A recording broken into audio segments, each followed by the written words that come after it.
There's been lots of great figures so far this year, but what are the best ones? Well, I'm going to give you my top five. We're going to cover the news and talk about last week's poll results coming up right now on Transformers Talk Raw.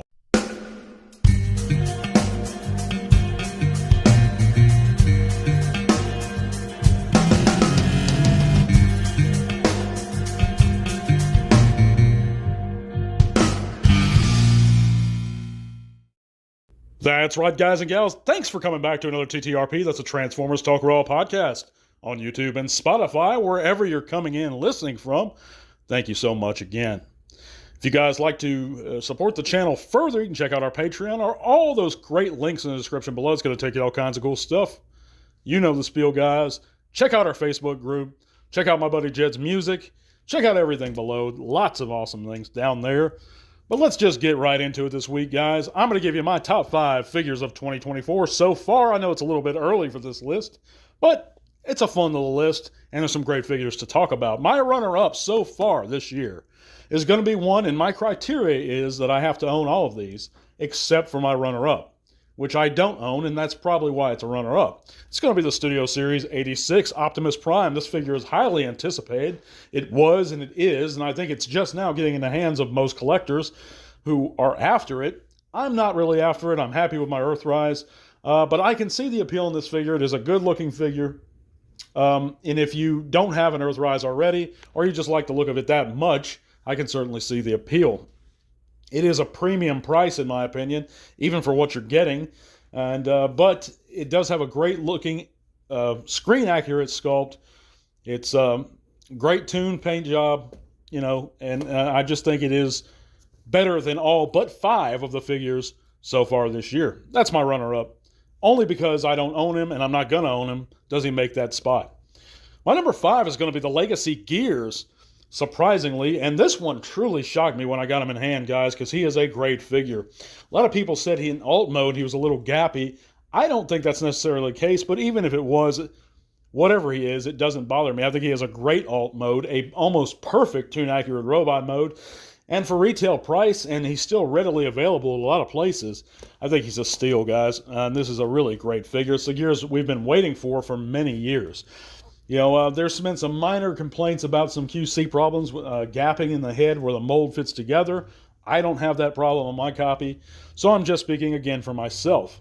But that's my number 5 for 2024. That's Legacy Gears. My number 4 is going to be Legacy Sandstorm. And this figure, to me, is one of the best in a long time. It's a figure I've personally been waiting on for a great while now. A perfect update to the G1 Sandstorm. Love all of his modes.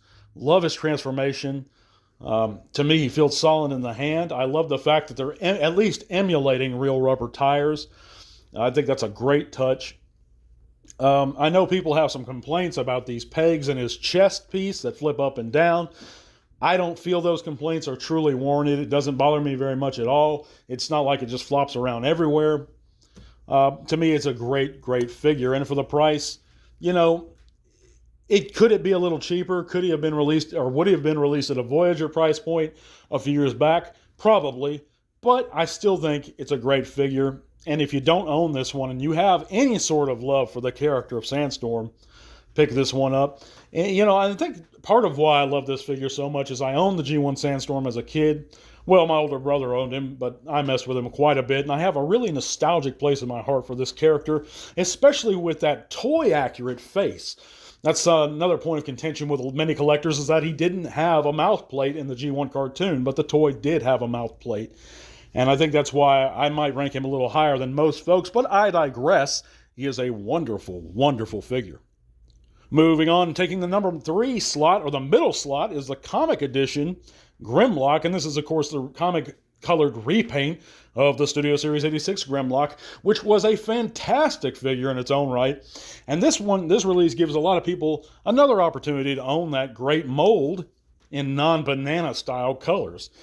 And I think this one will fit in, even if you don't own the 86 one, with a lot of with the existing Dinobots that we already have.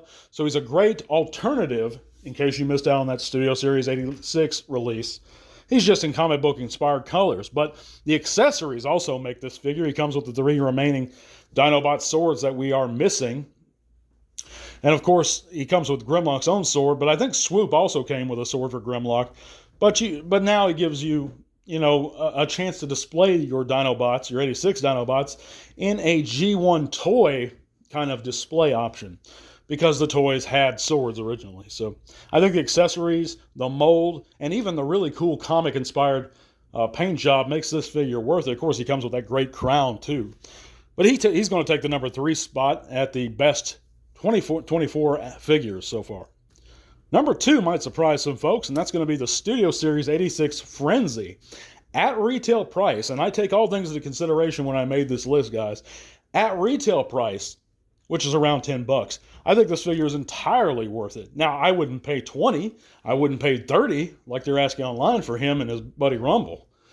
But at the retail price of, $10, $12, I think it's an absolute steal. Now, I know distribution for this figure was kind of bad, and not everybody found him. I found one locally, and that's the one I picked up.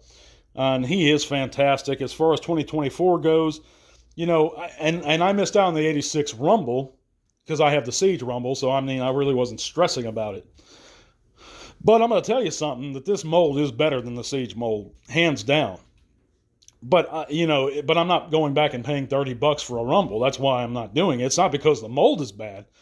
The Studio Series mold is fantastic. He comes with the pile driver accessories, his guns, great paint scheme, lots of paint apps, and lots of tune-accurate and tune-inspired detail. I highly recommend this one, guys, but please do not ever pay over $20 shipped for him. But if you can, get him for around that price. My God, please do it. Great number 2 spot for the best figure of 2024. My number 1 probably won't surprise a lot of you guys. Of course, it's going to be another Studio Series 86 release, and that's going to be Swoop. And he was a very, very good figure. I think he just rounds out those Dinobots so nicely and caps them off. Of course, I was wrong about this one prediction a while back. I said that there might be some Swoop shortages. I don't think there will be any Swoop shortages. I've seen him readily available at a lot of places. He's even hitting retail spots right now, guys, so keep your eye open for him. But I do think he is the best figure release in the main line of 2024 so far. And I really don't predict any figure dethroning him. But let me know in the comments what you guys think of my list. Share your own lists of figures that were released this year that you own that are your favorites. I'd love to hear it, guys. Let's get some commentary going. But right now, let's move on to this week's poll results and the news. Check out the poll results. And this week we asked the question, or last week we asked the question, would a new Transformers series on Netflix or another streaming service potentially be a success if they were to revamp one or make another one? And out of 66 votes, not a whole lot of folks participated in this one, because I guess a lot of people are kind of indifferent to this question, but 66 Transformer fans did answer, and 77% of them said yes, it would be a success, with 23 saying no. I'm kind of in the middle. That's probably why I myself wouldn't even participate in this poll question, because I truly don't know. That's why I asked you guys. But it seems that like the majority of fans do think it would be a success. Now, I enjoyed the original. I can't say I completely. There were things I enjoyed about the old Netflix series. Not a lot of them. So I don't know. Any kind of new Transformers media, I'm automatically very cautious of, guys. I think it could be a success if they got some really great writers in there. But yeah, let me know in the comments what you guys think. Let's move on to this week's news. And of course, a new Hot Wheels Transformers Optimus crossover basic Hot Wheels truck is to be released next year. Of course, again, this is going to be die-cast metal and released as part of Hot Wheels basic lineup. And he looks pretty good. I see that they got some chrome on him in classic Hot Wheels fashion. But moving on, we also have a new listing via JT Prime of Studio Series Transformers 1 Elita. That's also releasing next year, I believe. And it's a Transformers 1 Elita 1 in the Studio Series line. If you like this design, you're going to be getting her soon, so that's something to be excited about. We also know that John Bailey, who voiced Soundwave, is going to be voicing Soundwave in Transformers 1. It's been confirmed. He's previously voiced Optimus Prime in the Combiner Wars series.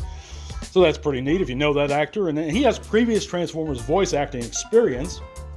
And that's why I think that's pretty cool. And he does have a pretty solid voice for it.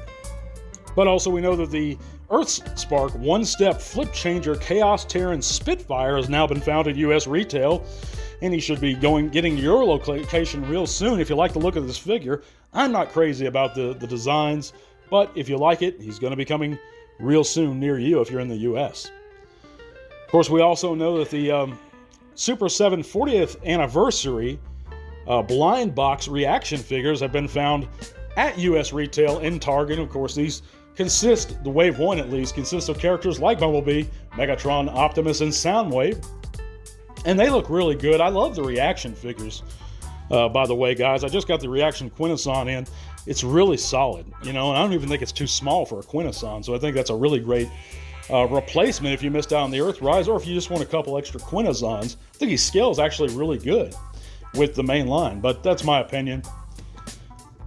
Last bit of news is going to be Transformers 1 novelization has also hit retail, and it's been found at a Washington Barnes & Noble by a member on Transformers, or TFW 2005. So that's pretty neat. If you guys want to check out the novel, keep your eyes open at any book retailers near you. That's going to be it for this week, guys. Let me know what you think in the comments below about all this stuff, about my list, any bit of news we have, any suggestions for the show. Also, let me know below. We're going to have a new giveaway real soon, guys. Take care. Thanks for joining me, and tune in next week. God bless, and to all are one.